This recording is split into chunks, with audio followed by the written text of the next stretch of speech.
Hi everyone, welcome back to another episode of Life with MaryAnn and Joe. And can you believe it? We're starting Christmas today, so stay tuned for my plans. Hi everybody, thanks so much for being here with us today. And I always get a lot of questions on when do I start, how long does it take, and how I do what I do, keep track of everything. So I'm going to give a little bit of insight for that today, and I'm also going to start a little bit of decorating in the foyer today. So anyway, how long does it take? Well, it varies. It depends. If I do every room in the house, then it takes me a lot longer. But generally speaking, it takes about 5 weeks of time for me to get all of the Christmas decorations up. Now, as we get closer into the season, I work more hours. When I was, still working, I would get home and I would work until 2-3 o'clock in the morning. Now that I have the luxury of being home, I can work on it during the day. And some days I do work 8 or 9 hours on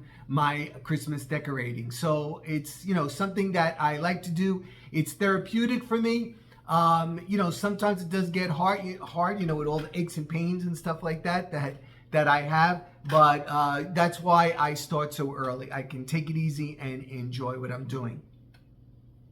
Okay, so what do? I have what I call a think book right here, and I'll show you that a little bit in a close-up view. Okay, so it looks a little scattergory, but it helps me keep track of everything that I need to do. So for example, see, like I wrote right here, Christmas idea book for 2023. And then I write my initial thoughts for the rooms that I'm going to do and what I'm going to do in each one of those rooms. That's what I do first. I figure out what am I going to do, and then once I do that, then I go one room at a time and I start saying, okay, well, I think I want to do this, I think I want to do that. And then you can see I might, come back in the next day and look at my think book, and then I start crossing things off like, nah, I don't want to do that, I don't want to do that, I don't want to do that. So it does help keep the idea that, when you get a brainstorm or when you get an inspiration, you can jot it down, because 9 times out of 10, if you don't jot it down, I bet you're going to forget it. So what you do by jotting it down, it will give you the memory back of what you're going to need to do what you're going to do. Okay, so now once you have your initial ideas in your think book, then what you can do is you can actually take a look or think about what you have in order to accomplish your goals in your think book. Now, I have a lot of Christmas ornaments. MaryAnn and I have been collecting them for many, many years, and that gives me the affordability to mix it up and to use a lot of different things. We have gold, we have silver, we have blue, we have red and green and pink and fuchsia and white and black and brown and candy ornaments and gingerbread ornaments and nostalgic ornaments and so on. So we have all of those things. So what I like to do is, to mix it up every year, I kind of recombine what I have so that it looks, newer and fresher for us. Of course, there are some things that we always like. There's those nostalgic things that we always like, and we tend to put them in the same place. Like a lot of times on the main tree, what happens is that's where we put all of our, collectible ornaments and things that we've been collecting since we're kids. We have ornaments on there, and a lot of times we have to fight ourselves not to put the ornaments right back in the exact same place where they were the year before. It's not even that you have to think about it. It's almost like it's ingrained, it's innate, and you go and you put it right back in the same place. So, but that's the only tree that almost, I do change it up a little bit, with the accessories on it, but that tree always 99.999% of the time has our nostalgic ornaments. Okay, so how do I keep track of what I want to do? Say like I decide, hey, I want to do a tree that's gold, rose, and black.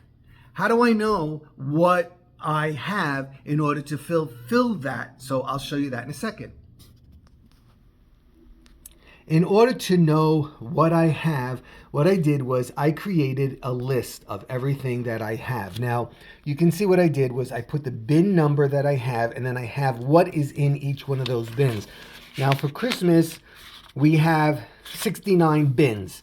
So if I didn't do it this way, it would be an absolute mess. In the old days, when I didn't change up so much, what I used to do was I would say, living room, dining room, foyer, whatever. But now I don't do that. I group them by like things. Okay, so see, like bin number 2 has 6 red poinsettias. Number 4 has large red ornaments. Number 5 is anything that has music associated with it. Number 7 is reindeer with the names on it, and reindeer that we got from the Honor Society in school, and reindeer heads. So, in other words, I will put exactly what is in that bin, so I know when I want to find something, I can go straight to this number and then go look for it.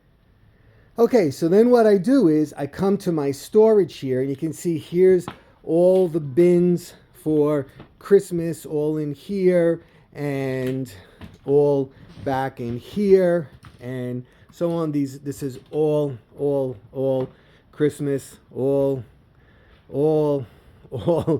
Christmas. So if I didn't have it organized in this way, I wouldn't be able to find what I want. So okay, so say like I said, okay, I need to find red ornaments, and it's in bin number 36. So I come here, 36, and there are my red ornaments. Now I also have other red ornaments, and all I would have to do is look at the number that's on the master sheet, and I would be able to find it.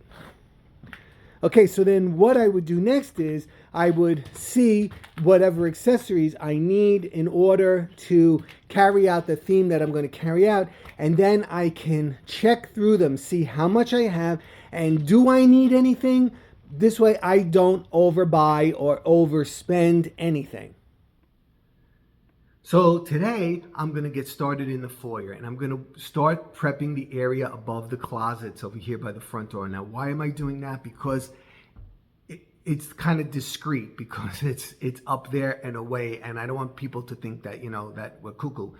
So eventually what happens is as I take more and more fall down and more Christmas comes up, it's like whatever, that's what we do. But we're having somebody come over tomorrow, so and they didn't see the fall yet, so I didn't want to disturb this. So by working on this side of the foyer, no one sees what I'm doing. Okay, so let's get started on top of those closets. In order to decorate above these closets correctly, I need to figure out a wiring plan. So I have candles that go in the big central window there that are on a timer. So I have to direct those wires from there over to here, which will have an outlet with a timer. Then whatever lights I have here and around here and across here, and sorry for the blur, and over there, have to be plugged in on this side so that I can turn them off and on with a switch. So the first thing I have to do is put the candles up here in these windows so that I can direct the wires over to this side. All right, so here it is. No high-tech anything. It's just these candle lights. They're electric rather than battery. And I have this board here, and I secured them to the board using heavy-duty tape. And then I gathered the wires, and up there, what I have to do is I'll bring the board up there, and then I'll have the power pack behind it, and then I'll secure it up there, and then bring the wires over to the right side.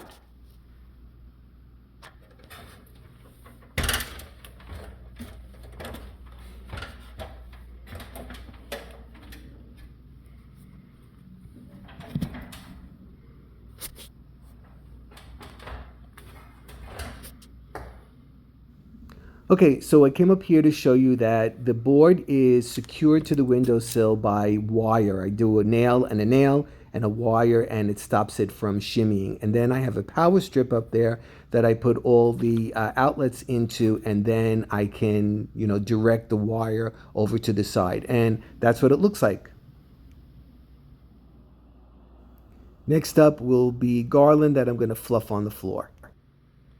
All right, so I have this up. I had to put a nail in the middle and then at each end because this garland tends to get heavy.